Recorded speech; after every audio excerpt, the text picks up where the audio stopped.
right. Hello, everyone, and welcome again to our Founders Corner podcast. I've got Roy with me again today. Set a little bit of context. If you remember, we do these Founders Corner podcasts to kind of educate about what's going on, state of the industry. This particular section is sort of a mini section within the broader podcast around the journey people go through. And we set it up. This is the third of the three. The first one was around discovery, that part of the journey, then posture governance, and now we're on a threat protection. But maybe just do a little bit of a recap, or maybe go through those first two again and just a summary of what we talked about for discovery and posture. Yeah. So first of all, MC, thank you for having me. Maybe I'll do 60 seconds or less recap of the first two steps. So to take a step backwards, we looked at the API security journey, and we talked about three phases: the crawl, walk, run, as we call it. The crawl is the discovery part, the walk is the posture governance, and lastly, the run is the runtime behavioral runtime protection and threat protection. So I always give the analogy of, think about your company as a building. All the doors and windows are APIs. When we say APIs, we mean any type of HTTP communication exchange data. It can be web apps, mobile apps, microservices, third-party APIs, you name it, all of those. So like any security problem, the first step is to do discovery. You need to know what you need to protect. So this is to discover all the doors and windows. So the challenge we discussed in the last episode is really about the developers are pushing new code that make API change weekly or daily even, and creating net new APIs all the time. And with Gen AI, it just accelerates. So it's creating a lot of doors and windows, and actually multiple buildings probably you need to protect. So the first step is to discover all these entry points, to make sure you have no shadow APIs, nothing that bypass your traditional security controls, and you have everything being properly protected. So that's discovery. The second part is governance. Okay, we have a window, but is it locked? Does it has the right glass? So if somebody tries to break it, it's very hard to break it. So governance is all about making sure that what you ship out there actually comply with your security standards. Right now, it's kind of after the fact process that developers are building. Security test very little portion of that because a lot of it's unknown, and it's also dynamically changing. So once they tested it, they don't know if it's actually the same version of what they tested. So the whole idea of posture governance is incorporate security standards, automatically always assess your entire attack surface against these standards to make sure that proactively all the doors and windows are locked, essentially. Yeah. Today we're going to discuss the last part, which is threat protection, which is how you detect these people try to break one of your doors, the windows, try to steal, take stuff out, right? How do we do that? Let me ask you a question. So thank you for the summary. Hopefully everyone appreciated that. And if you want to go back, look at episode 3 and 4 where we talked about those. But in this one, we're focused on that threat protection piece. And I wanted to ask you, maybe again, set up a little bit of context. Is there's a reason that you started and founded Salt, because there were API, I'll kind of put in quotes, security solutions in the market. But there was a reason why you started Salt. It was to address a different problem. Maybe talk a little bit about why you started in relation to that and the threat protection piece. Yeah, so maybe take a little bit of the history and what is even API threat protection and how is it different than what existed already in 2016 when we started the company. So when we started the company over 8 years ago, and when I looked at the space even earlier, what I found in the market was mainly WAF-related technologies, essentially inline tools that looking for specific attack types like SQL injection, process scripting, XXC, and many others. What's common to all these attacks, they have a pattern, they have a signature, they have rules that essentially you can just look at an API call and have a binary output. Is it an attack, one of these attacks, or not? What I've seen, and through my military experience in cybersecurity, really that the API attacks and the majority of the vulnerabilities and attacks that leading to a breach is actually not these injection methods that are being used a lot, but are not very effective. There's business logic attacks. There is flaws how APIs are being implemented, such as how their authorization authentication is being implemented, which leads in most cases to data exfiltration. So the ability of one user to exfiltrate the data of all the users in the system. This is what you see, the common pattern for every breach that happen in the API space. And just to put things in perspective, over the last year and a half, there was roughly 70 to 80 data breaches in the cybersecurity space. A third of those was attributed to APIs. And if you look at the third of those, these 25 plus breaches, most of them, when I say most, is 95% plus, was due to business logic vulnerability. And there's a variety of those. Now, when you ask yourself, okay, how can we detect these attempts? Because these attempts cannot be signatured, right? If you look at SQL injection, you can look for these characters and signs and so on, and to have a binary output. It's like a metal detector when you go through security, right? If there's metal, it alert, it beep. But if it's not metal, it's just plastic. What do you do? So these attacks look very legitimate. The only way to detect these attacks is if you understand the API logic, its behavior, how the API should be accessed, what data should be retrieved to every user. Simple example. If I'm a bank and I have my account information where I see my name, my account number, my transactions, it means that if somebody tried to access my information and not its own information, that's a violation. That's something that is abnormal, specific to that API. But if I will take a different API that has maybe in the same bank, like stock data, it's exposed to everyone, so everybody can access it. So without understanding the unique context of every API, its business logic, its behavior, how it should be accessed over time, and this is the key part, it's over time, it's not just on a single API call, it's impossible to protect it. Yeah. So when I started the company, I thought, how do we solve for that? And actually, I looked at one great example in a different space that was an inspiration to how to solve that problem. And it was CrowdStrike, actually. I looked at CrowdStrike and I looked at how they moved antiviruses from signatures to essentially creating a big brain that you funnel to a lot of data points and you crunch these trillion data points in order to understand the overall picture and see if somebody over time, looking at the bigger picture, actually trying to find a vulnerability and hack this API.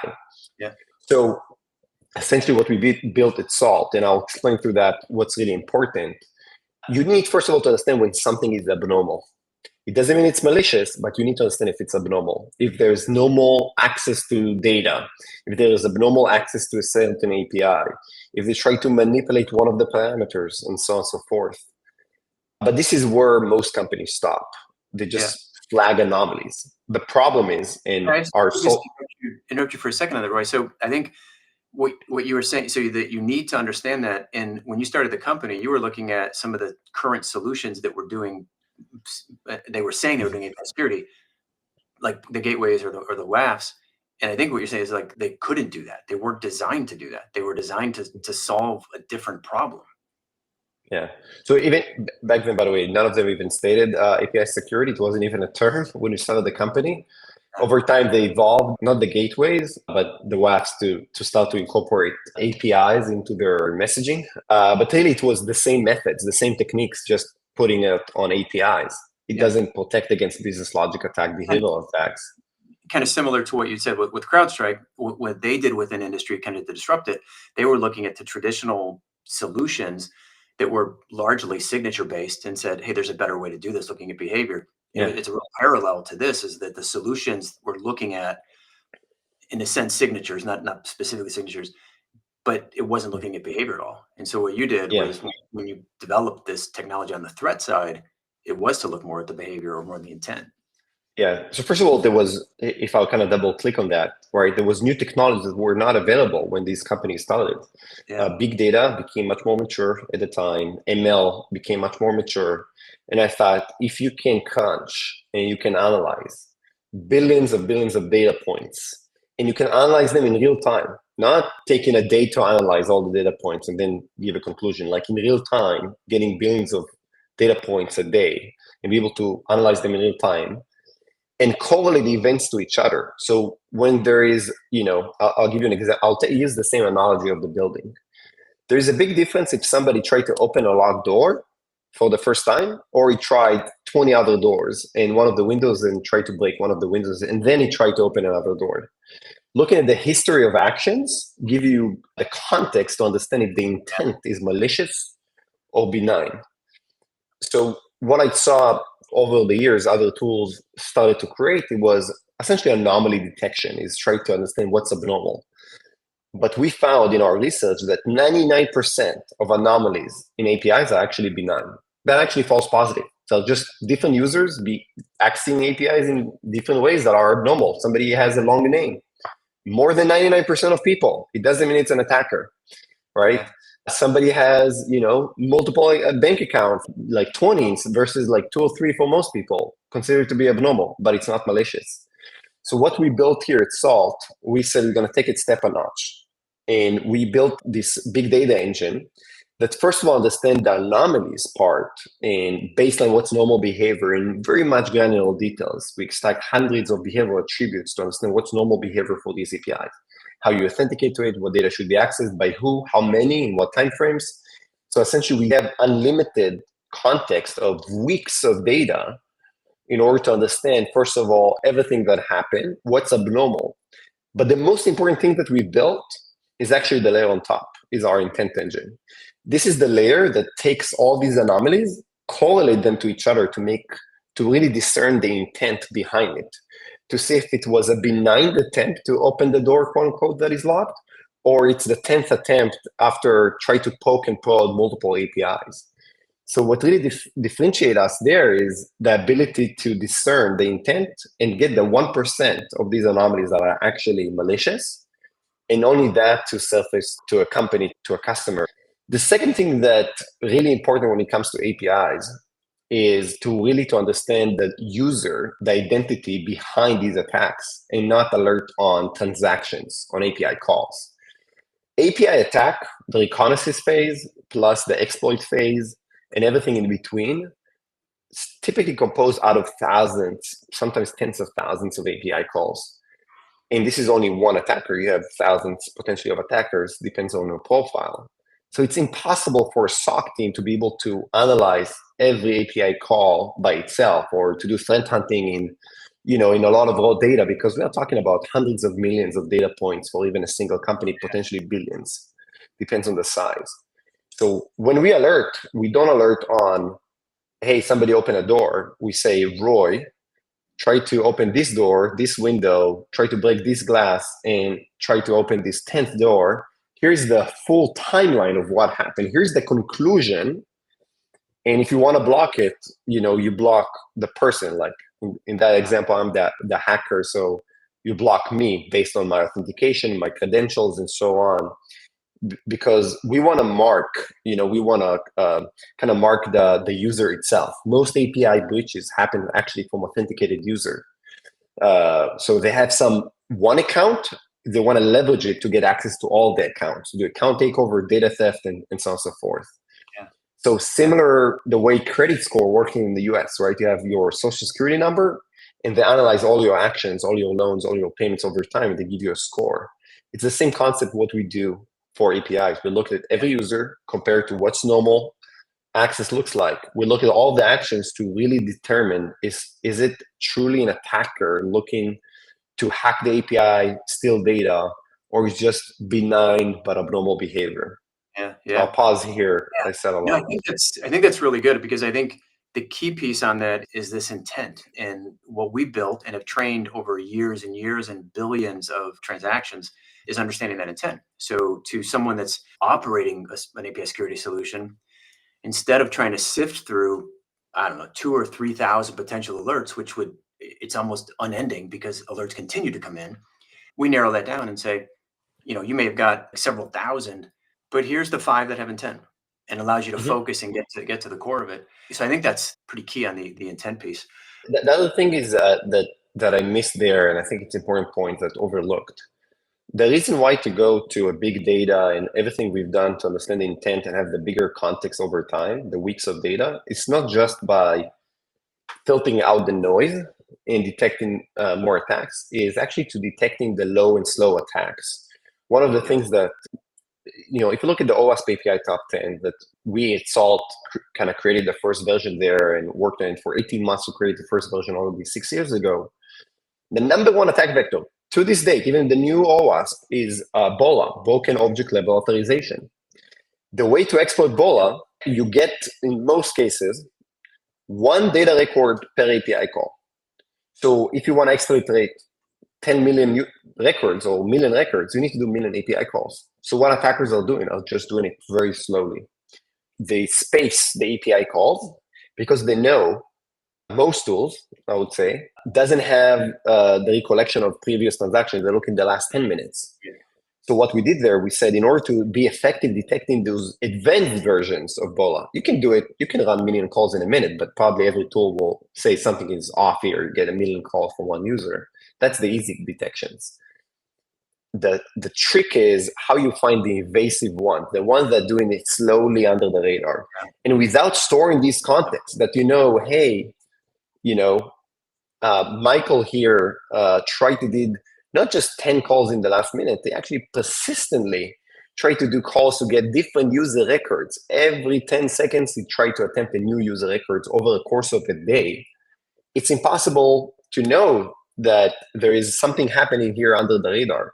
There was breaches at the time that sometimes the exploit phase took months or weeks of like slow under the radar exploitation. Yeah. So one of the benefits and one of the things we put emphasis on, we want to detect these attacks. The easy ones, attackers will just get more advanced and will simply space it out. It's very easy for them, very hard to protect against. So you want to get the bigger context to see the bigger picture, to see the entire history of actions, and also the ability to correlate them to each other in real time in order to flag the ones that are slowly getting piece by piece of your data through an API vulnerability. Yeah, so you're taking the tactics or the behavior that they use and using the technology to identify it and then stop it. This has been fantastic. I want to leave everyone with one real kind of important statistic. Since we're on this component of the journey, remember it's the crawl, walk, run, and the run piece was the threat protection, stopping attacks. Gartner has analyzed this, and what they found was compared to other types of breaches that are API related or came from an API attack, 10 times the number of records are affected. So just think about that. Like you have all of these different ways that an attacker is going to attack an organization, and their aim is to steal something, steal information, records, whatever it happens to be. Usually it comes down to some kind of file about something. API related ones, 10 times the amount. It's not like close to it or equal to other ones, 10 times. Unbelievable amount of sensitive data being stolen through API attacks, and you need to protect against them. It makes a lot of sense, and the reason for that, many people ask me, Roy, what do you think? Why it's 10 times? Like, what's unique about APIs that make them 10 times more worse from a data breach versus others? And the answer is simple: is typically an API breach, it's either all or nothing. So if you found a vulnerability through one user to access the rest of the user's information, it's all of them. It's never like 100 users out of the million you have or anything else. When it comes to other attack vectors, they typically compromise the database, they compromise the cloud account, they compromise specific piece of your infrastructure. Because the API is a business logic of vulnerability. If I found a way to get data of other users, I can simply enumerate through all of them. So it's kind of jackpots. Once you, like every API vulnerability is usually a jackpot. If you get it, you can access to all the data records of the same kind. So it's typically all or nothing. So it makes sense that you can, once you get it, it's 10 times worse, unfortunately. Okay, so I'm going to wrap us up today. Roy, thank you again for doing this. This is like a mini series and part of our larger Founders podcast series, episodes 3, 4, and 5. This one happens to be on threat protection. Please check back. Every 2 weeks, we publish a new one. And as always, thank you for joining us on our Assault Founders podcast. Yes, and the last thing I will say to anyone that's watching us, if you are interested in learning more about advanced vulnerabilities, we have our SALT labs that research and publish API vulnerabilities. We have a technical blog that goes through the specifics of really advanced vulnerabilities in API. So if you're interested in learning more, go to our website to blog SALT labs, and you'll find a ton of information of our research and to educate yourself about the latest and greatest threats in APIs. Perfect. So thank you, MC, for having me.